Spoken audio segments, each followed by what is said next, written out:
시작해 보겠습니다. 오늘 이야기는 생각보다 힘들어요. 지금부터 나가는 데는. 이게 한의학 용어하고의 싸움이에요. 본초는. 본초가 어디에 작용하냐, 어디에 작용하냐 이런 것보다 더 중요한 거는 그 본초에 있는 기미, 효능의 그 용어들을 이해하는 게 훨씬 더 중요해요. 그거 이해하는 게 뭐냐면 거의 한의학의 생리병리를 다 하는 거예요. 그 내용들이. 그 내용과 그 양리를 이렇게 어느 정도 연결하면서 우리 몸에서 얘들이 어떻게 작용할 건지 예측하는 거. 그게 본초 공부예요. 그리고 자연물을 이렇게 본초로 돌리는 게 이게 쉬운 일이 아니에요. 우리 언어로 바꿔놓는 게 쉬운 일이 아니라 저도 되게 어려워요. 본초 공부는 한의학 공부 중에 맨 마지막에 하는 거다. 맨 마지막에 하는 거다. 그렇게 생각하시고 들으시면 좋을 것 같고요. 저도 제가 아는 한도 내에서 말씀을 드리도록 하겠습니다. 시작해 보겠습니다. 다빈도 본초 핵심 정리 강의를 시작하도록 하겠습니다. 반갑습니다.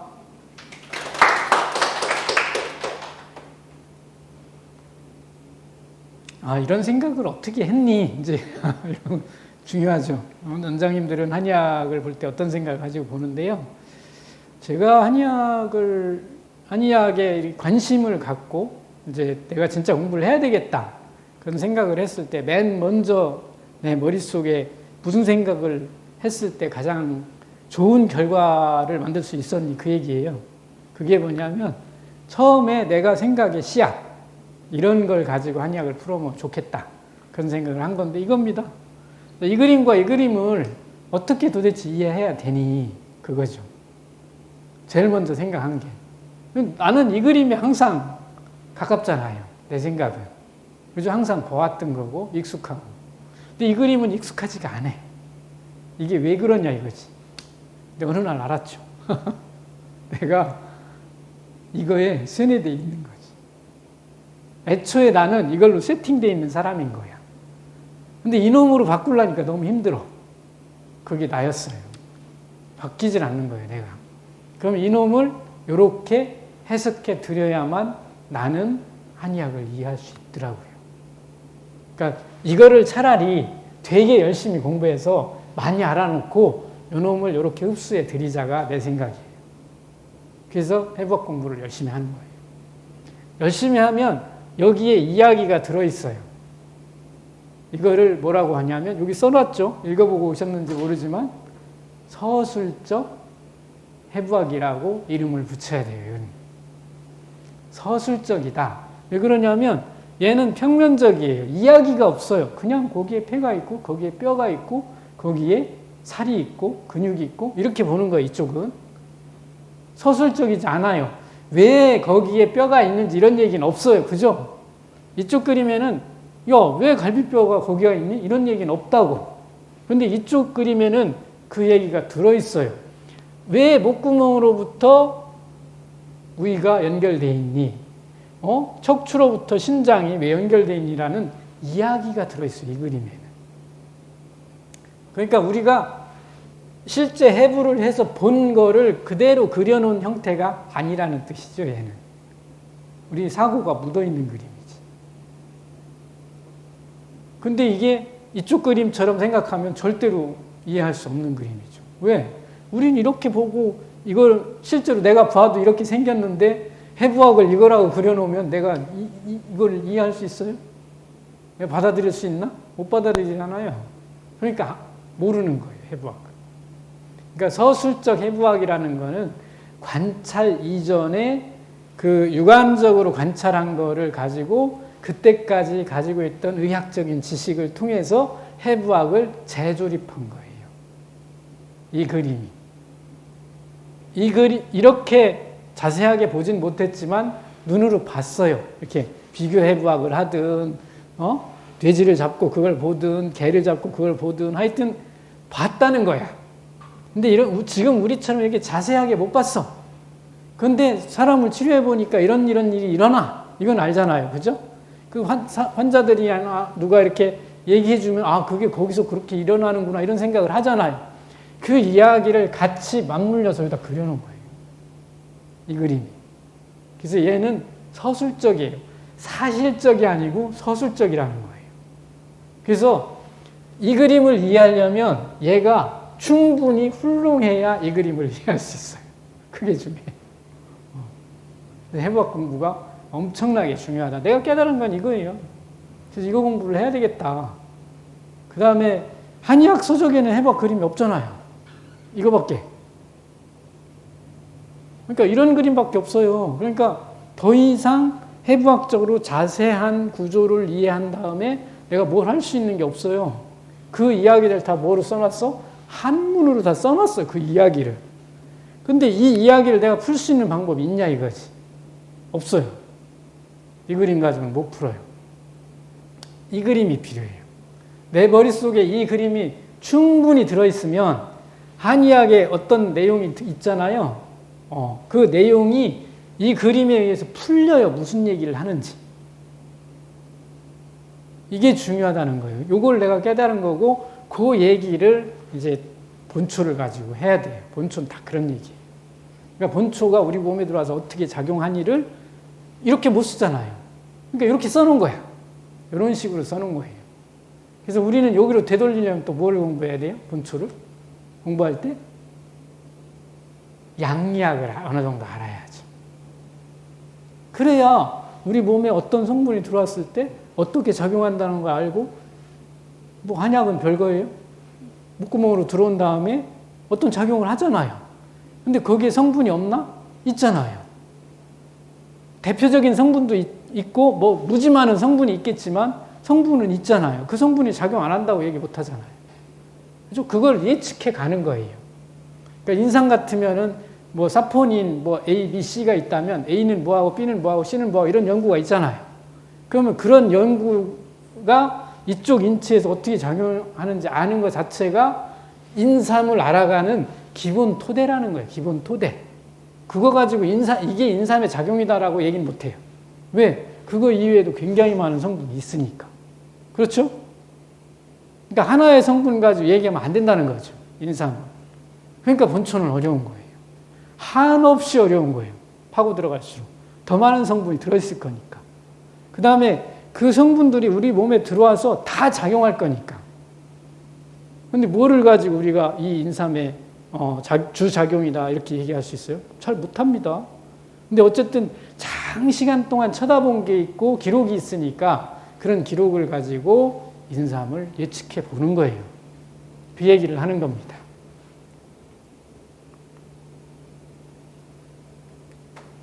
자, 그래서 본초를 공부를 하려면 뭐가 필요하니? 그래서 첫 번째가 해부생리학이에요. 이거 없이는 한 발짝도 못 들어가요. 네, 무조건 해부생리학이 필요해요. 두 번째가 본초학이에요. 뭐 다 아셔요. 이건 안 해도 돼요. 그죠? 세 번째는 대부분 식물을 사용하기 때문에 식물에 대한 기본적인 소양은 가지고 있어야 돼요. 그래서 일반 식물학 한 권 정도는 읽으셔야 돼요. 그래서 일반 식물학에서 대략 2차 화합물들의 작용 이런 거는 꼭 알아두셔야 돼요. 그게 본초거든요. 네. 그다음에 네 번째가 생약학이나 양리학 지식을 어느 정도 가지고 있으셔야 돼요. 이 정도가 필요해요. 공부를 하는데. 그 다음에 이거를 묶어주는 생물학이 반드시 필요해요. 생물학이. 왜 그러냐면 자연물이기 때문에 인삼은 안 먹히려고 곤충이나 동물한테 안 먹히려고 엄청나게 노력할 거 아니에요. 먹히면 종족 보존이 안 되니까. 그런 노력이 생물학에서 설명되는 거예요. 그 노력이 옛날 우리 선조들이 봤던 세계예요. 그 세계예요. 진짜 관찰 많이 했어요. 그래서 그 약이 갖고 있는 독성이 농축되는 과정을 옛날 사람들은 알고 있었어요. 그래서 그 벌레를 잡았어요. 독이 농축된 걸 이해하고. 그것만 먹는 벌레가 있다는 걸 안 거예요. 그래서 그 독이 농축된 그 독을 쓰기 위해서 이 벌레를 잡아서 썼다고. 그런 흔적들이 많아요.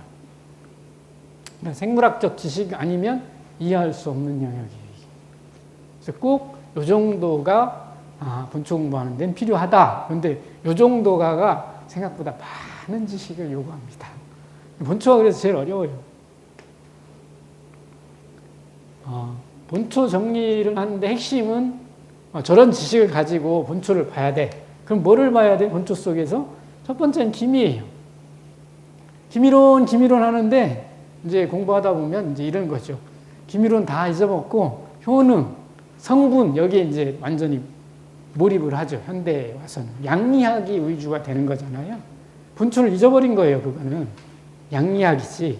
양리학을 통해서 본초를 보고 양리학을 통해서 본초의 조합을 이해하려고 절대로 이해가 안 돼요. 처방이 이해할 수 없다고 양리학의 조합으로는. 그게 처방이에요. 기미론에 의해서 짜임새가 만들어진다. 본초는. 첫 번째고요. 그래서 기미론은 대부분 신경하고 연관이 돼 있어서 신경학이 꼭 필요합니다. 그다음 두 번째가 효능이에요. 효능은 기미론은 우리가 맛으로 이해하는 거기 때문에 얼마든지 옛날 사람들도 기술할 수 있었죠. 근데 이제 성분은 몰랐죠. 그러니까 생강에 뭐예요? 진저롤인가요? 그게 있냐 없냐 이런 거 몰랐잖아요. 근데 생강이 맛을 보면 매워 이런 건 알았죠. 그 차이예요. 그래서 맛을 보면 알았는데 생강을 써보니까 이런 작용이 있어는 알았죠. 거기에 뭐가 들어있는지는 몰랐지만 생강을 먹으니까 땀나 이건 알았잖아요. 그리고 발표, 해열 이런 걸 써놓는 거예요. 효능은 아마도 그 본초가 가지고 있는 성분의 작용을 써놓은 것일 가능성이 높다. 이게 제 생각이에요. 그래서 이건 양리가 좀 필요해요. 그래서 양리하고 연결해서 쳐다보면 훨씬 더 쉽게 효능을 이해할 수 있고 그 이해하는 과정이 결국 한방 병리학을 이해하는 거예요. 그러니까 그 병리적인 상태를 어떻게 다루느냐 그 용어들이 전부 다 그 얘기를 하고 있다는 뜻이에요.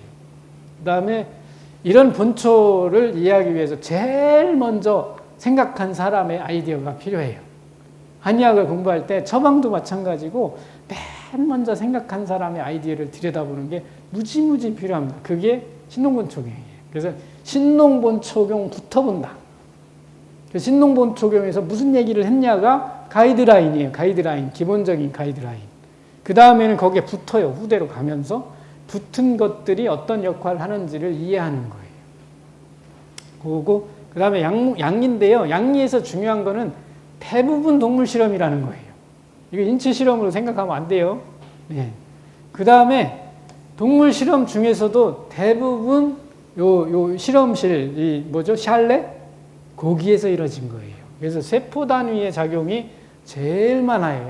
양리 작용을 볼 때는 이게 제일 많다는 거 기억하셔야 돼요. 그래서 양리에 어떤 내용이 있어요. 굉장히 좋은데 그게 인체에 들어와서 그렇게 작용할 거냐? 천만의 말씀 만만의 혹덕이에요. 그러니까 세포에서 조직으로 가잖아요. 그럼 전혀 다른 작용이 나타나고 조직에서 기관으로 가잖아요. 전혀 다른 작용이 나타나고 기관에서 시스템으로 가잖아요. 전혀 다른 작용이 나타나요. 그 다음 개체로 가잖아요. 완전히 달라져요. 그렇게 달라지는 거예요. 그래서 이거를 이해하기 위해서는 양약을 이해하면 돼요. 양약에 아스피린을 찾아보시면 쭉 나오는데 거기 부작용이 막 써있잖아요. 작용도 막 써있죠. 이거는 아스피린을 개발하고 나서 후대에 다 발견된 것들이에요. 뒤에. 우리 몸에 들어와서 이런 작용들이 있다는 걸 뒤에 밝혀낸 거라. 그전엔 몰랐죠. 그런 작용이 있는지. 그죠? 타이레놀을 발견하고 나서 타이레놀을 써보니까 이런 부작용이 막 나타나고 이런 작용이 막 나타난 거예요. 미리 안 게 아니야. 그죠? 타이레놀이 해열을 시킨다는 걸 실험실에서 해보니까 맞았어. 근데 사람한테 썼던 해열은 돼. 근데 이런 작용이 막 또 나타난 거야. 이해 가죠? 그게 실험실과 현장의 차이라는 거예요. 그래서 이거를 100% 믿으면 안 돼요. 대신 이 효능을 이해하는 이런 그 잣대로 써볼 만은 하다. 그렇게 생각하시면 됩니다. 그 다음에 양리 중에 제일 중요한 게 뭐냐면 다 물추출물이에요. 물추출물이 제일 중요해요. 왜 그러냐면 옛날 사람들은 다 다렸었잖아요. 그 다음에 중요한 게 이제 초초를 했냐, 주초를 했냐 이런 얘기 있잖아요. 그래서 에탄올 추출물, 그 다음에 식초로 추출한 게 있냐 그런 거 보시는 거예요. 염수초 추출물 이런 것도 있냐 보시는 거고 그런 것들이 중요합니다. 옛날에 우리 선조들이 수치를 할 때 했던 그런 방법들이 어떤 의미를 가지고 있느냐는 거지. 그러니까 추출을 하는 거는 알코올 추출을 하는 거예요. 작약의 주초는 알코올 추출을 하는 물질을 빼는 거예요. 그건 무슨 얘기냐면 지용성 물질을 빼내겠다는 얘기예요. 작약 속에서. 그러니까 물로 달이면 수용성 물질을 빼내겠다는 얘기고 주초를 해서 달이면 지용성 물질을 빼내겠다는 뜻이에요. 그럼 지용성 물질은 어떤 효능이 있냐면 이 지용성 물질들은 모든 세포를 통과해요. 이제 아시죠? 이런 거는. 세포막이 지질 이중막이기 때문에 지용성 물질을 초출해서 쓰면 모든 세포를 통과할 수 있다. 근데 수용성 물질은 수용체에 의해서 전달이 되기 때문에 다 투과를 못해요. 그런 차이가 있는 거예요. 그런 걸 생각하고 보시라는 겁니다. 그 다음에 본초는 요거 자체가 처방이에요. 인삼 하나가 처방이고 당귀 하나가 처방이고 처방으로 보셔야 돼요. 근데 우리 몸에서 얘하고 딱 맞는 그 성분들을 가지고 있을 거 아니에요. A, B, C, D, E 뭐 이런 성분들이 쭉 있잖아요. 그럼 이런 성분들이 하나의 처방 조합인 거예요. 본초라는 게. 근데 이거하고 딱 맞는 사람이 있냐? 별로 없다는 거예요. 그래서 처방이 형성된 거예요. 딱 맞는 사람이 있으면 본초 하나만 써도 된다는 거죠. 그런 경우가 이제 독삼탕, 단부자탕 이런 것들이에요. 딱 맞는 경우도 있는 거죠. 그러니까 단방으로 썼던 처방들은 인체에 그런 환자들이 존재하는 거예요. 그 본초가 가지고 있는 그 내용만 가지고도 처리할 수 있는 시스템들이 있다는 뜻입니다. 그렇게 쳐다보시고 본초 공부를 하셔야 됩니다. 강의 목차입니다. 네. 첫 번째 기미론 제일 중요합니다. 기미론. 두 번째 상처하고 느낌. 그러니까 이게 이제 신경학 때문에 지금 해부학이나 생리학을 공부하면 신경학을 거의 안 하거든요. 한의학 입장에서는 신경학을 거의 안 하죠. 한의학 서적을 보기 위해서 신경학 공부하는 사람 거의 없잖아요. 근데 너무너무 중요하다. 신경학. 그 다음에 염증. 당연히 중요해요. 염증 이해 못하고는 아무것도 못해요. 그러니까 한의학의 제일 취약점이 뭐냐? 염증을 잘 몰라요. 그게 제일 취약점이에요. 한의학은. 그래서 염증의 디테일한 영역을 충분히 알아야 그 본초도 깊이 들어갈 수 있어요. 염증의 어느 부분을 타겟팅 하는지가 본초가 어느 정도 가지고 있다는 거예요. 그래야 병을 고칠 수 있잖아요. 현대 질병은 100% 염증이에요. 그냥 다 염이에요. 다 염. 그러면 염증을 치료하지 못하는 약은 고칠 수가 없어요. 환자를. 그러니까 염증을 치료하는 뭔가가 있는 거예요. 다. 그래서 어디를 염증 과정의 어느 부분, 어떤 위치를 타겟팅 할 수 있는지 본초마다 그런 타겟팅이 존재한다는 거. 그 다음에 몸 반응입니다. 혈액순환. 이건 양방에서는 잘 다루지 않아요. 혈액순환을. 근데 한방은 혈액순환이 너무너무 중요해요. 혈액순환을 한방은 다뤄요. 네. 그리고 부분의 혈액순환을 다룬다는 거 이해하시고 보셔야 돼요. 마음 반응 스트레스인데요. 스트레스도 혈액순환하고 맞물려서 한방에서 엄청나게 많이 다루는 거예요. 그러니까 칠정, 이거는 다 여기에요. 칠정은 굉장히 중요하게 생각하잖아요. 전부 스트레스입니다. 그 다음에 습관하고 민감한데요.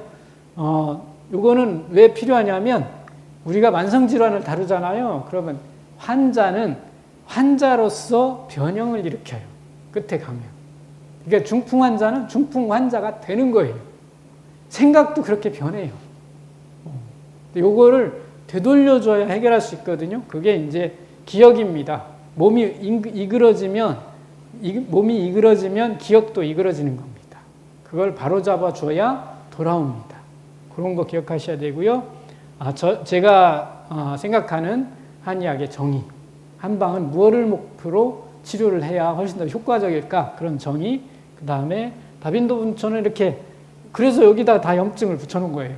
염증에 어떻게 작용하는지 이렇게 분류해서 보자. 본초를 그런 생각을 가지고 보시면 되고요. 이렇게 분류하고 여기다 이렇게 본초를 넣어놨어요. 한 100개를 이렇게 분류해서 넣어놨으니까 가 보면서 이렇게 그럴듯해. 뭐 이렇게만 생각하시면 돼요. 꼭 이렇게 안 해도 돼. 그럴듯해까지만 가시면 된다. 김이론입니다. 첫 번째. 김이론은 이제 맛이 이제 뭐냐인데요. 맛은 저기 자연에 있는 게 아닙니다. 중요한 건 그겁니다. 그죠? 맛을 느끼는 거는 우리 혀에 있는 미래죠. 미래라는 세포잖아요. 거기에 수용체가 있어요. 맛 수용체. 그 수용체에 감초의 성분이 와서 닿으면 달다고 느끼는 거예요. 요 성분이 닿은 수용체가 요놈을 요게 이제 그 수용체에 닿으면 전기적인 변화가 생깁니다. 전기 화학적인 변화가 생기죠. 감초의 성분이 수용체에 닿으면 미래에서 전기 화학적인 변화가 생기고 요놈이 신경을 타고 뇌로 가겠죠. 뇌로 가서 대뇌 피질 43번으로 갑니다. 맛감각이 있는 피질이죠. 그 피질 영역으로 가서 이게 무슨 맛으로 해석해야 돼 이렇게 얘기하는 겁니다. 그래서 감초는 거기에 무수히 많은 성분이 들어있음에도 불구하고 감미로 해석이 되는 거죠. 근데 황련은 그 속에 무수히 많은 성분이 들어있음에도 불구하고 고미로 해석되는 거죠. 근데 이걸 좀 예민하게 맛을 본 우리의 누구? 신농씨? 신농씨가 기록해 줬죠. 무슨 맛, 무슨 맛이 들어있다고.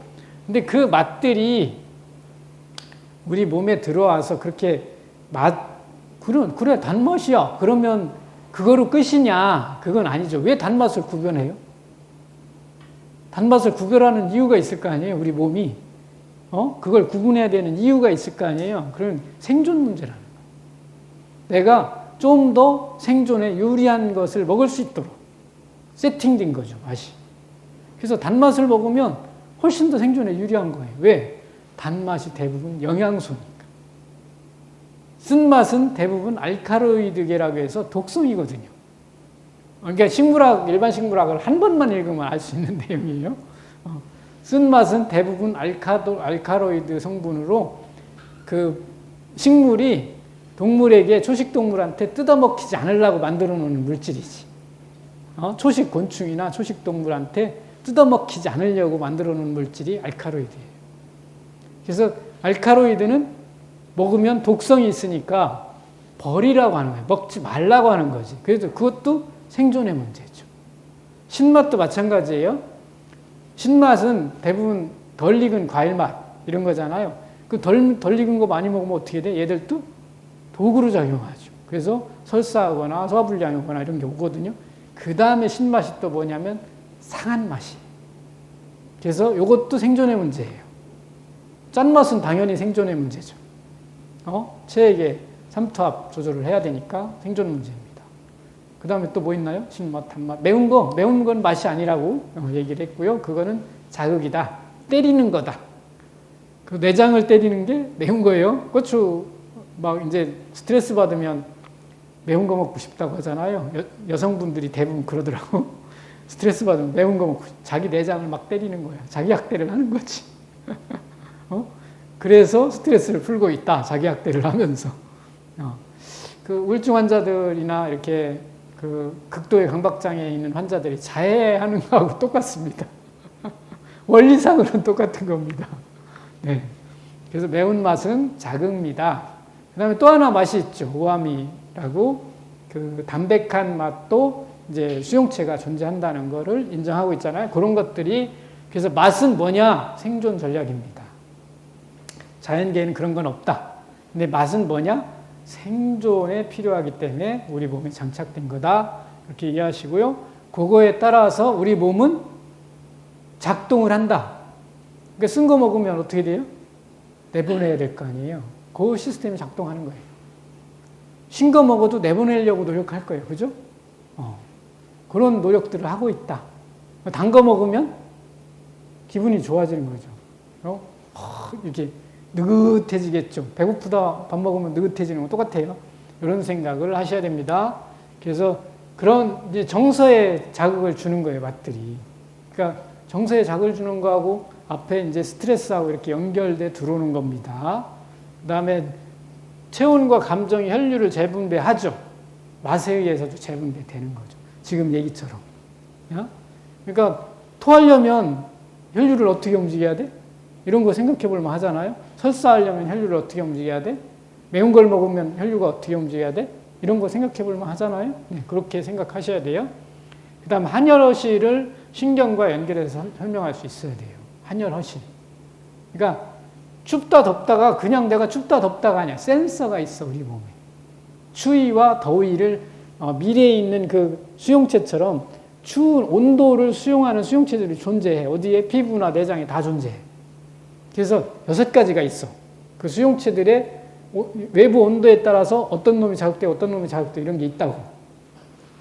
근데 그 자극과 요 앞에 우리 이제 한열이 있잖아요. 기미론에. 얘들이 말하자면 그 수용체를 건드린다는 뜻이에요. 기미론에서 말하는 한열이 우리 몸에 있는 춥고 덥고의 감각 수용체들을 건드릴 수 있다는 뜻입니다. 그 중심에 있는 수용체가 TRP 수용체라고 채널이라고 전에 많이 설명해 드렸습니다. 그 다음에 한열이 면역과 신진대사율을 조절하는 데 작용하는, 이거 많이 아시죠? 체온 1도 올라가면 뭐 얼만큼 면역이 항진되고 떨어지면 얼만큼 면역이 억제되고 이런 얘기 아시죠? 그러니까 한열을 가지고 면역을 항진시킬 수도 있고 떨어뜨릴 수도 있죠. 그러니까 염증이 막 무성하게 올라와. 지금 막 염증이 굉장히 심해져. 이빨이 막 퉁퉁 벗다고 생각해봐. 그러면 면역 억제하면 훨씬 유리할 거 아니에요. 찬약을 쓰는 거죠. 열증이니까 찬약을 쓴다고도 생각할 수 있는데 면역 억제를 위해서 찬약을 넣어도 되죠. 면역 억제가 되니까. 항생제나 소염진통제는 강력한 면역 억제제예요. 근데 한약도 면역 억제를 할 수 있다는 뜻이죠. 그런 면에서. 그죠? 물론 다이렉트하게 실험실에서 면역 억제하는 약을 본초에서 찾아도 그놈도 쓸 수 있어요. 그런데 옛날 사람들은 그렇게까지는 생각을 못했을 거라는 거죠. 찬약을 충분히 강하게 써도 면역 억제된다는 건 알고 있다는 뜻입니다. 그러니까 염증이 가라앉는 거죠. 우리는 그거를 면역 억제됐다고 판단할 수 있는 거죠. 근데 반대로 뒀는데 잘 안 낫고 시간이 질질 끌려. 그러면 면역 항진을 시켜서 얘를 빨리 돌려가지고 염증을 제거할 수도 있잖아요. 그러면 따뜻한 약을 쓰는 거죠. 염증 부위의 혈액순환을 촉진시키기 위해서 따뜻한 약을 썼다고 해도 되죠. 그런데 체온을 올려서 면역 억제를 해서 얘를 해소했다고 생각할 수도 있잖아요. 그렇게 한열과 약 본초들이 맞물려 있는 거예요. 그걸 이용하는 거예요. 그거를 굉장히 이렇게 모양 좋게 만들어 놓은 게 뭐냐면 처방이에요. 처방. 모양 좋게 만들어 놓은 것들. 지금까지 실험을 열심히 해서 누구를 대상으로? 사람을 대상으로 실험을 열심히 해서 이렇게 만들어 놓은 것들이 원장님들이 알고 있는 처방들이라는 거예요. 그러니까 지금 우리가 흔히 알고 있는 처방들은 굉장히 잘 만들어진 처방이라는 걸 이해하셔야 돼요. 그놈들을 갖다 잘 쓸수록 결과가 좋다는 얘기죠. 그런 처방들이 잘 만들어져 있으니까. 그러니까 오늘 내가 처방을, 환자가 이런 증상이 있어. 그래서 오늘 내가 처방을 하나 만들었잖아요. 첫 번째 케이스인 거예요. 오늘 그 환자가 내가 만든 그 처방에. 이게 들을 확률이 높을까요? 아니면 저 환자는 이 처방하고 고전에 나온 처방하고 맞으니까 1대1로 매칭을 해주는 게 확률이 높을까요? 매칭을 해주는 게 확률이 훨씬 높아요. 네. 그거 꼭 생각하셔야 됩니다. 그래서 웬만하면 가미를 너무 즐기지 말라. 감이 너무 즐기면 치료 잘 못합니다. 그래서 기미론은 한열온양이에요. 한열온양. 그래서 진단에서 제일 중요한 건 요걸 찾는 거다. 그래서 처방을 쓸 때는 대부분 처방에 한열온양을 갖는 처방 자체가 이미 그 밑에 도사리고 있는 얘기는 허실이다. 그래서 허실 구분하고 한열 구분하고 그런 다음에 그 밑에 있는 얘기가 뭐냐? 또 들은 거 캐는 게 염증. 어느 위치에 한열허실을 파헤칠 수 있는 약을 쓸 거냐 그렇게 보는 겁니다. 기미론은 그 얘기입니다. 그 다음에 중요한 게 뭐예요? 신양해표하고 신용해표만 나눠져요. 나머지는 대충 다 이해해요. 나머지 뭐 단맛, 뭐 있죠? 쓴맛 이런 건 대충 이해하는데 매운맛이 조금 두 개가 다른 게 있다. 이거 이제 TRP하고 연결된다는 거 기억하시면 됩니다. 체온 조절이에요. 체온 조절에서 제일 중요한 거는 여기 이제 한열허실이 그럼 도대체 어떻게 해서 만들어진 거니? 이런 거 생각해 볼 필요가 있잖아요. 우리 몸의 한여러시를 어떻게 느끼니, 어떻게 아니? 그럼 옛날 사람들은 그걸 어떻게 알았니? 이런 문제잖아요. 근데 여기 있어요, 여기. 인간에는 4종류의 온도 감지를 할 수 있는 감각 센서가 있어요. 그러니까 감각신경에 온도 감각을 느끼는 센서가 존재하는 거예요. 4종류가. 이렇게 나누면 한 6종류 정도 돼요. 그런 온도 센서가 있기 때문에, 그러니까 다시 말하면 외부의 온도가 변하면 사람은 항온동물이니까 체온을 지켜야 되잖아요. 그러면 그 온도를 감지를 해야 체온을 지킬 수 있을 거 아니에요. 그 온도 감지 센서가 있는 거예요. 그래서. 그러니까 온도 감지 센서가 있기 때문에 한열 온량이라고 하는 게 한의학 교과서에 들어올 수 있는 겁니다. 우리 몸이 한열 온량을 캐치하고 있는 거죠. 그래서 그거를 조절하면, 그러니까 추위를 너무 타는 사람은 덥게 해주면 해결할 수 있고, 더위를 너무 타는 사람은 춥게 해주면 해결할 수 있다고 생각한 거죠. 그게 밸런스가 맞잖아요. 항온동물이니까. 그 생각을 하고 있는 거예요, 옛날 사람들. 근데 염증도 열과 한을 동반해요. 나타낸다는 얘기예요. 그러니까 염증 치료도 됐던 거예요, 웬만큼은. 다이렉트하게 소염제는 없어도 한열 온량만 맞춰도 염증 치료가 웬만큼 됐다는 뜻입니다. 그런 얘기입니다. 우리 몸에 이렇게 감각 센서가 있다. 감각신경에 찬 것, 더운 것, 그 다음에 서늘한 것, 미지근한 것을 감각하는 센서가 있다. 한약은 그거를 자극해서 조절하는 능력이 있다. 그 밑에 염증이 있는데 염증도 결국은 춥고 더운 증상들을 나타낸다. 그렇죠? 그거를 치료하는 것도 기미론으로 접근해서 어느 정도 했다. 이게 이제 팩트예요. 한의학에 있는 팩트. 실제로 위염을 다이렉트하게 치료한 약은 없어요. 그런데 옛날에는 내시경이 없으니까 못 들여다봤을 거 아니에요. 근데 이 환자가 설명할 때 속이 화끈화끈해, 그리고 막 열나, 땀나 이러면 찬 약을 넣은 거죠. 그렇게 해서 치료한 거예요. 근데 이제 지금 우리는 위염이라고 하는 걸 내시경을 통해서 볼 수 있으니까 다이렉트하게 볼 수 있는 거잖아요.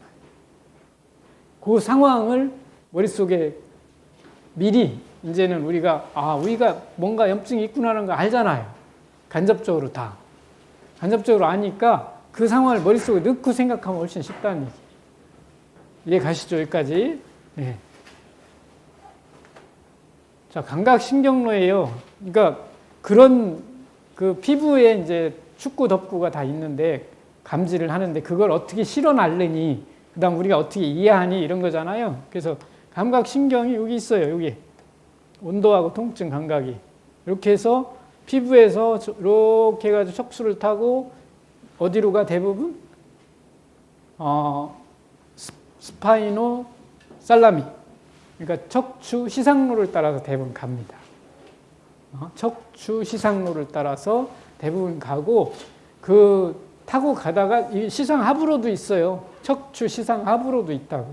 그러니까 시상으로 가는 놈도 있지만 시상하부로 직접 가는 놈도 있어요. 그 시상하부로 직접 가는 놈에 의해서 시상하부에 온도 중추들이 있어요. 온도 중추들이 있고 그 온도 중추에 의해서 우리가 지금 이 상태가 내 몸이 춥다 덥다를 인지하는 거예요.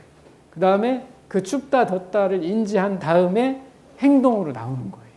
추우니까 옷을 입어야 돼. 추우니까 불을 떼야 돼. 더우니까 옷을 벗어야 돼. 선풍기를 틀어야 돼. 이런 행동을 만들어내는 거예요. 그런 거. 그 다음에 이제 우리가 흔히 아는 추우면 드르르르 떨려 오한을 하잖아요. 이게 근육을 떨려서 체온을 올린다 이런 것도 그 시상하부에서 하는 거예요. 체온을 만들어라. 그 다음에 추우면 설사하잖아요. 그것도 장을 막 움직이게 해가지고 열을 만들기 위해서 설사하는 거예요. 떠는 거나 장 막 흔들리는 거 똑같잖아요. 예. 그게 근육을 움직여서 체온을 만드는 과정이라는 거예요. 누가 하냐? 시상하부에서 명령이 떨어지는 거죠. 그러니까 여기에서 감각을 잡아서 시상하부로 가서 거기서 지금 이런 상황이니까 우리 몸을 이렇게 항상성을 지키기 위해서 이렇게 해야 돼. 그런 명령이 내려가는 거죠. 그러니까 기미론에 의해서 요거를 또 자극을 하면 반대로 자극해주면 지금 찬 게 들어오는데 거기를 뜨거운 거로 자극하면 이게 이제 역전되는 거예요. 그게 그 신온 해표 뭐 이런 이야기입니다. 매운 것들이 보통 온도 자극으로 느낀다고 계속 설명을 하잖아요. 이제 그 뒤에 나올 겁니다. 온도 자극으로 나오는 거. 세포막을 흥분시키는 건데 신호 전달을 어떻게 하니 뭐죠? 차고 더운 거를 어떻게 우리는 감각을 하니 이런 얘기입니다. 그래서 세포막에 여러 가지 수용체들이 있어요. 이렇게 수용체들이 쭉 있잖아요. 되게 가짓수가 많습니다. 이렇게 있다는 걸 일단 아시고 이런 것 중에 이런 게 DRP라고 DRP 채널이라고 이렇게 생긴 놈이 있어요. 이렇게 생긴 놈에 의해서 이제 매운 게 닿으면 고춧가루가 닿으면 누가 V1 여기 있네요. 고춧가루가 가면 얘가 작동을 해요. 수용체로. 그 다음에 멘톨 박하가 가면 얘가 작동을 해요. M8 얘가 작동을 한다고. 그러니까 감각신경 끝에 얘를 자극하냐에 의해서 달라지는 거예요. 그러니까 덥다, 차다 이렇게 느끼는 거지. 그 신호가 어디로 가? 시상하부로 가서 그 다음 지금 찬 자극이 들어왔으니까 체온을 올려야 돼. 더운 자극이 들어왔으니까 체온을 낮춰야 돼. 이런 명령이 내려가는 거죠. 그게 기미론의 바탕에 깔린 이야기들입니다. 자, 그렇게 지금 앞에서 본 감각신경 말단에서 잡은 그 감각이 캡사이신이 TRP V1을 자극하면 이렇게 따라가는 거예요. 여기 하트가 있잖아요. 히트. 뜨거운 게 있잖아요. V1. 이렇게 따라가서 시상하부로 가는 겁니다. 앞에서 봤잖아요. 척추를 통해서 올라가는 거. 이게 척추 시상로죠. 올라가는 게. 척추 시상로, 척추 시상하부로, 그 다음 척추, 뇌관로, 뭐 이런 게 여러 가지가 있습니다. 한 5가지 정도 통로가 있습니다. 그 통로를 통해서 이쪽 온도 중추를 자극하게 돼 있는 겁니다. 그 다음에 항상성을 지키기 위해서 이제 몸이 온 자극에 의해서 항상성을 지키기 위해서 몸의 시스템이 작동하는 거예요. 한약은 그걸 이용하는 겁니다. 성분을 이용하기도 하지만 이렇게 기미론에 의해서 항상성을 자극하고 그 시스템을 작동하도록 이용하는 게 한약이라는 겁니다. 그 다음에 이제 기미론이니까 맛도 어떤 역할을 해요. 지금처럼. 그래서 맛이 이렇게 여러 가지가 있는데 단맛 같은 경우는 이거 원숭이 실험 생각하시면 돼요. 단맛은 원숭이 실험 딱 떠올리면 돼. 그게 무슨 얘기냐면 대부분 보상 기전에 작동할 가능성이 높다는 거죠. 맛있는 거 먹으면 기분 좋잖아요. 이게 대부분 보상 기전. 원숭이 훈련시킬 때 바나나 막 주잖아. 뭐 하나 맞추면 바나나 주는 거. 보상 기전이에요. 그러니까 이 경우는 이제 아주 극단적으로 얘기하면 보상 기전은 도파민 분비를 촉진하는 겁니다. 기분 좋게 만들어 줄 수 있다는 뜻이죠. 그런 거고요. 쓴맛은 대부분 독성물질입니다. 보통 우리 몸에 들어가면 구토나 설사하게 만듭니다. 기본이 그거예요. 그 다음 신맛도 비슷한 역할을 해요. 이게 이제 상한 음식으로 인지하고 그런 현상을 일으키고 짠맛은 전해질 균형이 굉장히 중요합니다. 짠맛도. 그 다음에 우마미라고 해가지고 단백질 담백한 맛. 그러니까 MSG라고 생각하시면 돼요. MSG가 있다. 우리 미래에 있다. 요거를 감각하는 감각 센서가 있다는 얘기입니다. 요거는 감각 센서를 보여주는 겁니다. 이게 이제 미래의 감각 센서들이 이렇게 수용체들이 있는 겁니다. 여러 가지가 있는 거고, 요거는 TRP V1은 센서가 없습니다. 프리 너브 엔딩에 있는 말하자면 통증이나 온도 자극하는 걸 자극하는 겁니다. TRP는. 그게 차이가 있습니다. 이렇게 감각을 이게 받아들이는 미래에 수용체가 없다는 얘기입니다. 그거 기억해 두시고요. 이건 채널의 종류입니다. DRPA 뭐 쭉 있고요. 여기 보면 한약 종류들이 몇 가지 나옵니다. 몇 가지 나오는데 그런 거 좀 알아두시면 조금 편해요. 이야기하기가 편하다는 뜻이에요.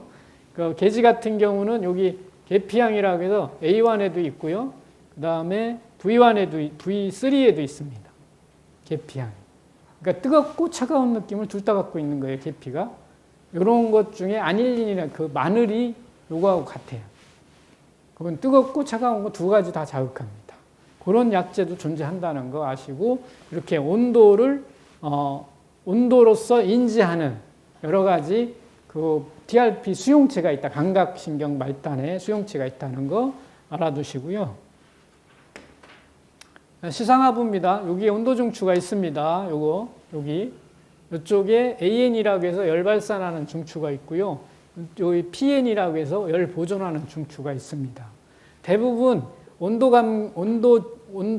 그러니까 냉각을 하는 중추하고 온각을 하는 중추는 요 앞쪽에 있습니다. 냉각 중추하고 온각 중추는 그러니까 거의 다 이제 그 감각신경 말단에서 자극을 주면 그놈이 쭉 가서 여기에서 느끼는 게 아니에요. 뇌로 갖고 가서 시상하부에서 이건 찬 느낌이야.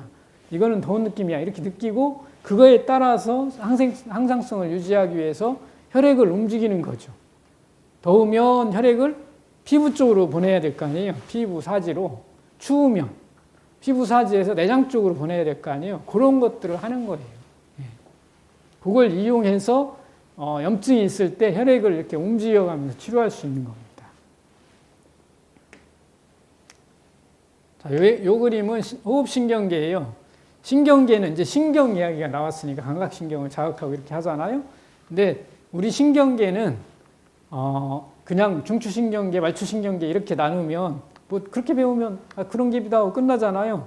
근데 신경계 중에 말하자면 자기 혼자 뛰는 신경들이 있어요. 그걸 자발신경이라고 해요. 그 심장 같은 경우는 내 마음대로 멈추면 죽잖아요. 그러니까 계속 스스로 뛰어요. 그러니까 뇌살을 해도 심장은 뛰는 거죠. 그죠? 장도 마찬가지예요. 장도 혼자 움직여요. 그 내에 신경이 스스로 움직일 수 있는 말하자면 발전기 같은 게 있는 거예요.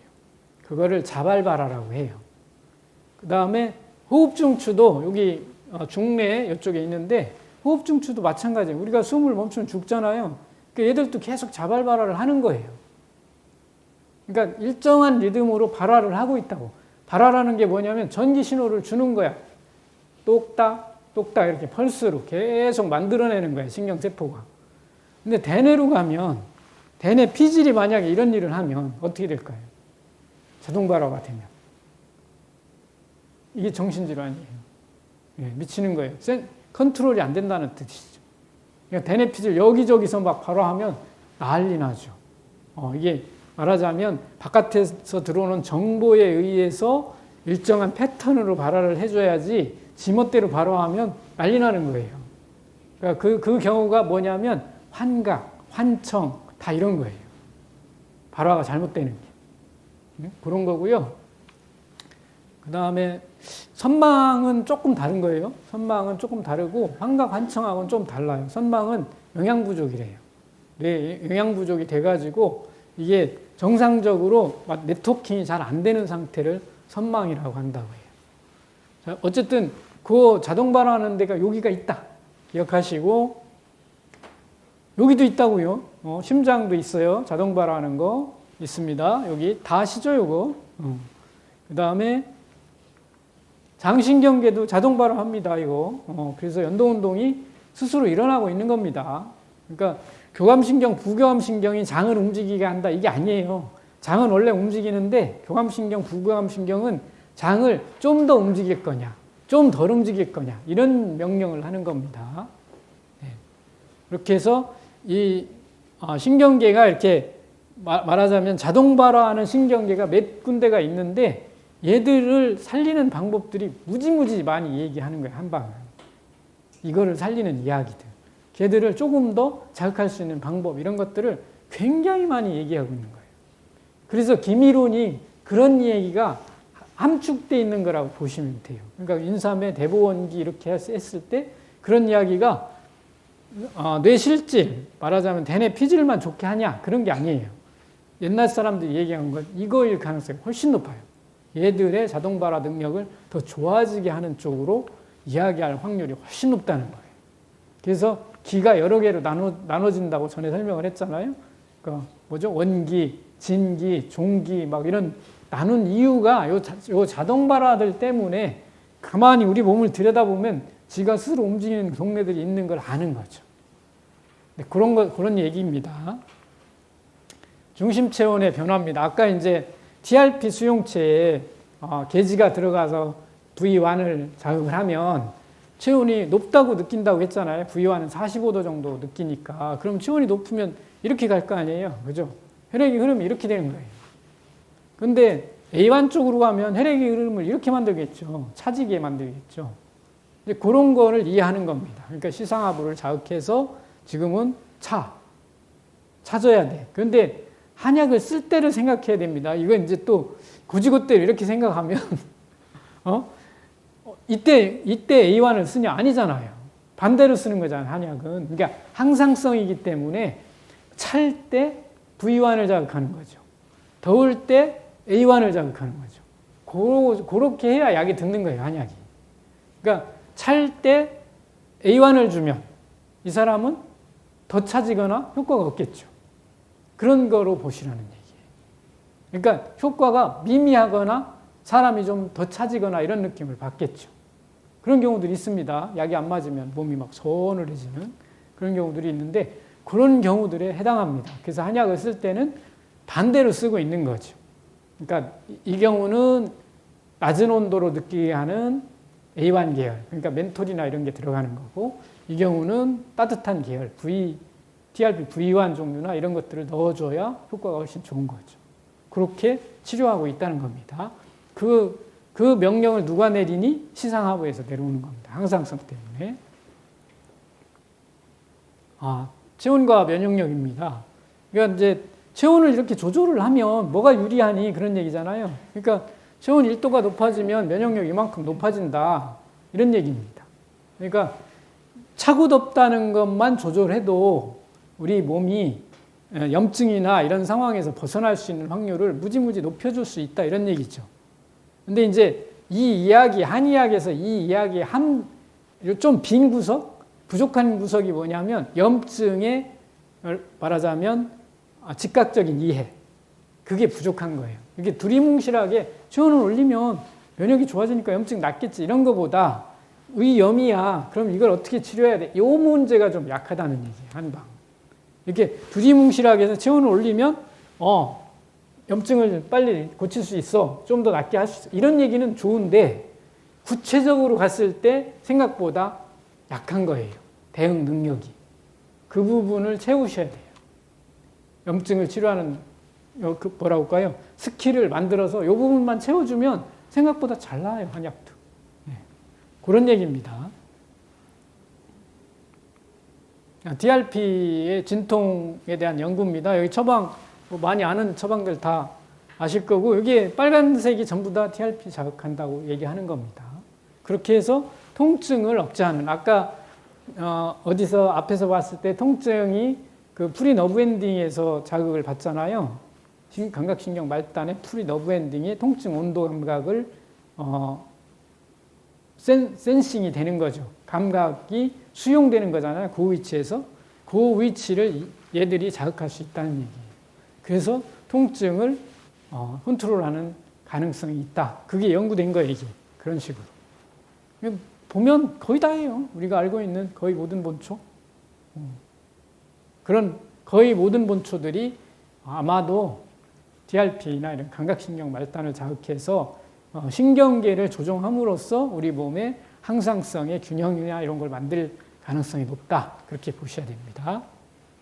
두 번째 관점입니다. 두 번째 관점, 관찰, 상처와 느낌입니다. 이 부분도 중요합니다. 중요한데 어떻게 중요하냐? 그건데요. 한의학은 환자한테 이야기를 듣습니다. 우리는 MRI와 CT와 엑스레이와 아니면 혈액검사가 없다는 얘기죠. 있다고 해도 그거 가지고 뭔가를 하지 못합니다. 왜? 우리가 이게 쓰려고 하는 약들은 거기에서 탄생한 약이 아니거든요. 전부 다 어디에서 탄생했냐면 환자의 말 속에서 탄생한 겁니다. 그래서 잘 들어야 됩니다. 근데 환자의 이야기가 뭐냐는 거지. 환자는 발목이 다쳤으면 발목에서 말을 하는 게 아니라는 얘기지. 어디서 얘기해? 뇌를 통해서 얘기한다는 거지. 이게 제일 중요해. 환자는 발목이 다쳤어도 뇌를 통해서 얘기한다. 그게 무슨 얘기냐면 느낌이라는 게 자기 판단이 묻어있는 말을 한다는 얘기입니다. 언제든지. 그건 무슨 다른 말로 바꾸면 내 몸이 발목 다친 거를 어떻게 느끼고 있고 내 몸이 그걸 회복하기 위해서 무슨 노력을 하고 있다는 거를 다 얘기해 주는 겁니다. 거기까지 들어야 된다는 거지. 근데 대부분은 어떻게 됐냐면 발목을 그렇게 다쳤다고 환자가 호소하는구나로 끝나는 거지. 증상 듣는 거로 끝난다는 얘기지. 환자의 말에는 그거 말고 내 몸이 그걸 해결하기 위해서 어떤 노력을 하고 있다가 묻어 있다는 얘기입니다. 요게 중요합니다. 느낌이라는 거. 그러니까 몸에서 지금 면역작용이 일어나는데 그 느낌도 환자는 얘기해주고 있는 거야. 근데 우리가 그걸 못 알아듣고 있는 거야. 그거를 알아들어야 돼. 못 알아들으면 물어봐야 돼. 더 많은 정보를 얻기 위해서. 그게 여기입니다. 관찰. 그 다음에 관찰은, 그냥 하우스 시즌 1을 꼭 보시고, 거기서 깨달아야 됩니다. 내가 뭐를 봐야 되는지. 하우스에 관찰하는 시선을 보는 거 진짜 중요하다. 그래서 환자가 얘기하는 거를 어떻게 파고 들어가는지, 그걸 보라는 거예요. 그게 이 환자의 이야기에 묻어있는 거를 하우스가 파고 들어갑니다. 거짓말 하고 있구나. 금방 알아요. 근데 뭐가 문제가 있는데? 이렇게 딱 안다고 하우스가. 그리고 뒤져. 그 밑에 스태프들 집으로 보내. 야, 네가 알아서 가서 집 다 뒤지고 와. 보낸단 말이지. 이미 예상하고 있다는 거예요, 하우스가. 이 얘기를 딱 듣고 환자의 몸짓을 보고 표정을 보고 이거 뭐가 문제 있구나. 그렇게 하면 출발하는 거거든요. 우리도 마찬가지입니다. 우리 당연히 한번 보고 그래 뭐가 문제가 있구나. 그리고 얘기 몇 마디 들어보고 거짓말 적당히 많이 하는구나. 이런 느낌. 스트레스. 이거 가족관계야? 금전관계야? 뭐 이런 거 거의 반무당이지. 근데 보려고 하면 보입니다. 보려고 안 하니까 지금 못 본 거지 내가 보려고만 하면 보여요. 그게 환자의 느낌이에요. 그래서 원장님들이 자꾸 보는 거는 상처만 본다는 얘기지. 이건 누구의 시각이야? 양의사의 시각입니다. 상처만 보려고 하는 거. 그러니까 발목 뼈어? 염좌? 거기만 보는 거야. 그러고 이거는 혈관이 터져가지고 어혈이 뭉친 겁니다. 이렇게 표현을 하지. 맞아. 그 당처는. 근데 얼만큼 다쳤는지는 모르지, 원장님들은. 근데 저쪽은 무슨 도구가 있어? 엑스레이 찍고 초음파 막 하고 아니면 MRI 찍고 하면서 구조적인 손상을 찾아내지. 얼만큼 손상됐는지. 원장님들은 무슨 수로 찾아낼 거예요? 부기로 찾아낼 거예요? 통증 호소하는 양으로 찾아낼 거예요? 안 되잖아. 그래서 다친 상황을 이해하는 거예요. 이게 2층에서 내려오다 계단을 헛디뎠다 하는 거하고 돌에 채워서 넘어지면서 뒤졌다 하는 거하고 손상 차이가 얼만큼 날까요? 어느 쪽이 더 심할까요? 계단이 심한 거예요. 왜? 체중이 100% 실려버리거든. 사다리에서 떨어진 놈은 더 심할 거고. 그래서 손상의 범위를 이해하시는 거예요. 그 하우스가 괜히 그렇게 하는 게 아니야. 뒤지는 거야, 그렇게. 환자의 모든 것을 뒤지는 것이. 그게 상처와 느낌이에요. 상처에 초점을 맞추면 안 된다. 그래서 그 사람이 어떻게 살고 왜 여기까지 왔는지를 이해하는 게 중요하다는 거지.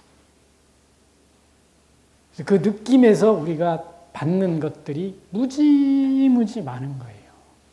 그래서 이야기는 상처를 이야기하는 게 아니고 상처뿐만 아니라 그 상처를 회복하기 위해서 노력하는 이 인체 이야기를 다 해주고 있는 거고 어디가 잘못됐는지 다 얘기해주고 있는 거다. 그런 거예요. 그 다음에 그가 걸어온 길은 그걸 치료하기 위해서 걸어온 길은 아까 얘기했잖아요. 서술적이잖아요. 하나의 사건을 해결할 설명하는, 오직 유일한 사건을 설명하는 가장 좋은 방법은 역사를 추적하는 거라고 이것은 생물학이다 해서 이야기하잖아요. 하나의 사건이죠. 그 환자에 일어난 하나의 사건을 가장 합당하게 설명할 수 있는 방법은 역사를 가지고 해석하는 거예요. 요 단면만 가지고는 해석하면 안 된다는 거예요. 이해 가시죠? 여기까지? 예. 그러니까 굉장히 넓고 깊이 쳐다보셔야 돼요. 그래야 그 환자가 왜 이렇게 고장났는지를 이해하는 거고 내가 치료할 방향도 어느 정도 알 수 있어요. 이거 너무 철학적인가? 그래서 학습 목표, 한의학과 서양의학의 질병 원인을 비교해야 돼요. 그래서 저쪽은 상처만 본다. 우리는 아니다. 환자의 상태, 환자가 느끼는 것, 그런 걸 모두를 보고 있다는 거 아셔야 되고요.